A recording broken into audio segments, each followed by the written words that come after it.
Hi guys, Isa Dos here for another Budol series, and now we're here at Dragon Treasure. Meron nga kaming nabalitaan bagong pasyalan dito sa Baguio.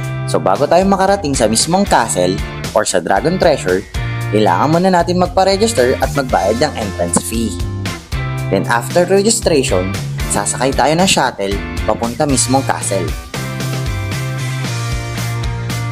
FYI guys, kaya merong shuttle kasi medyo malayo pa yung mismong venue sa kanilang registration area.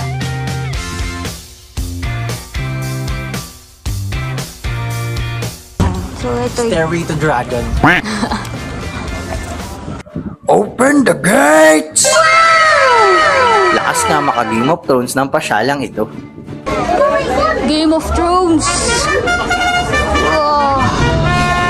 Let's present your ticket. Thank you.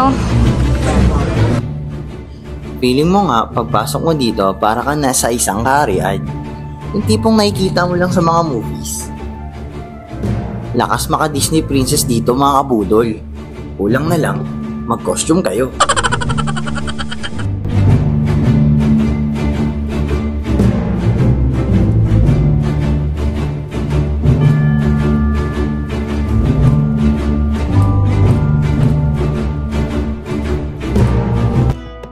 Tara, libutin pa natin itong Dragon Treasure Castle.